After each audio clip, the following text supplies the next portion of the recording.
ব্রিটেনের নির্বাচন বাংলাদেশের তুলনায় সম্পূর্ণই আলাদা। বাংলাদেশিদের কাছে এই নির্বাচন যেন উত্তাপহীন সাদামাটা এক আয়োজন। নেই কোনো লাইন, নেই মাইক দিয়ে প্রচারণা, নেই কোনো যানবাহন না পাওয়ার বিড়ম্বনা। ব্রিটেন ও বাংলাদেশের সাধারণ নির্বাচনের তুলনামূলক চিত্র তুলে ধরছেন বিশেষ প্রতিনিধি রিয়াদ আহসান। 4 জুলাই ব্রিটেনের সাধারণ নির্বাচন। ভোট গ্রহণ শুরু হবার পর থেকে দুপুর পর্যন্ত প্রায় ফাঁকা সব কেন্দ্রগুলোই। বাংলাদেশি যারা তারা জানালেন বাংলাদেশ ও ব্রিটেনের নির্বাচনের উল্লেখযোগ্য কিছু পার্থক্য। জাতীয় নির্বাচন হচ্ছে, এখানে কোনো মানুষ নেই, কেউ নেই, কোনো কিছু নেই, আপনার ভোট আপনার মতো ইচ্ছা মতো দিয়ে যাচ্ছেন। বাংলাদেশে তো কেন্দ্র দখল, মারামারি, হানাহানি অনেক কিছু হয়, বাট এদেশে এগুলি না, এগুলির মধ্যে কিছুই নাই। বাট যার ভোট আপনি যাকে ইচ্ছা তাকে দিতে পারবেন। যে কয়েক সপ্তাহ আমরা কাজ করেছি, যেমন আমরা বিভিন্ন দূরে দূরে গিয়ে আমরা ক্যাম্পেইন করেছি, আমরা লিফলেটিং করেছি। লোকজনের কোনো কাবজাব নাই, কোনো ধাক্কা নাই, কিছু নাই। লোক যেই যাইতে আসে ওনার আইডি দেখে যদি বুথ ওনার থাকে তাহলে ওরা বলতে আসে যে তোমার বুথ দিতে পারবে। আর যার ব্রিটেনে কাজ করা সাংবাদিকরা জানালেন সংবাদ সংগ্রহ এবং চলাচলে নেই কোনো বিধিনিষেধ। আসলে বাংলাদেশের সাংবাদিকতার ক্ষেত্রে নির্বাচন কমিশনের অনেক বিধিনিষেধ থাকে, বিশেষ করে নির্বাচনের দিন, কারণ নির্বাচনের দিন ছুটি থাকে, যানবাহন চলাচল বন্ধ থাকে। সে কারণে ইলেকশন কমিশন থেকে তারা যানবাহন চলাচলের জন্য, বিশেষ করে মোটরসাইকেল কিংবা গাড়ি চলাচলের জন্য পাস নিতে হয়। যুক্তরাজ্যে আসলে সে ধরনের কোনো কিছু নেই, কারণ যুক্তরাজ্যে আপনি ভোট কেন্দ্রের সামনে এসে আপনি গাড়ি চালাতে পারছেন, ছুটি থাকছে না, যানবাহন চলাচলে কোনো ধরনের বিধিনিষেধ নেই। অর্থাৎ নির্বাচন কমিশন কিংবা প্রশাসনের পক্ষ থেকে কোনো ধরনের বিধিনিষেধ নেই। কম্পেয়ার করলে আসলে এখানে মানুষদের মধ্যে তেমন আগ্রহ দেখা যায় না নির্বাচনকে কেন্দ্র করে। আর আমাদের কোনো রেস্ট্রিকশন নাই। এই যে আমরা ধরেন শুধু একটা জিনিসই, সেটা হচ্ছে আপনি ভিতরে কোনো যেতে পারবেন না, যেহেতু অনেক মানে কনফিডেন্সিয়াল বিষয় থাকে।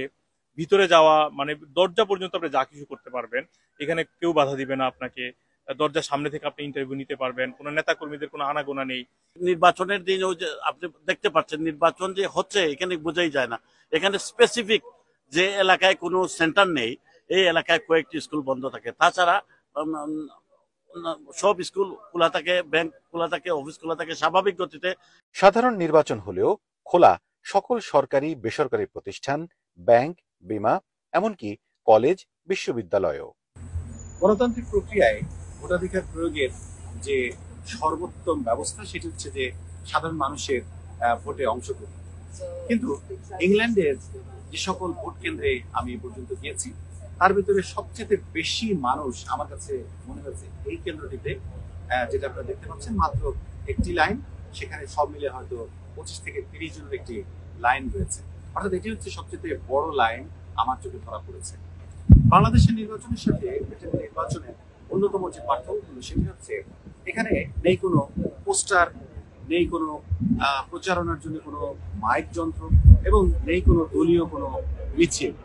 এবং অন্যদিকে সাংবাদিক হিসেবে যেটি আমি লক্ষ্য করেছি সেটি হচ্ছে বাংলাদেশি সাংবাদিকতা করবার জন্য, নির্বাচন কাভার করার জন্য যে ধরনের প্রেস আইডি কার্ড বা অ্যাক্রিডিটেশন কার্ড নির্বাচন কমিশন থেকে গ্রহণ করতে হয়, এখানে সেরকম কোনো ব্যবস্থা রাখাই হয়নি।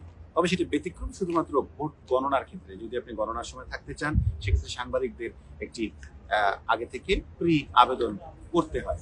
অর্থাৎ ব্রিটেনের নির্বাচনে এই যে অবস্থা সেটি অনেকটা সাদামাটা নির্বাচনের মতো, অনেকটা পানসে নির্বাচনের মতো।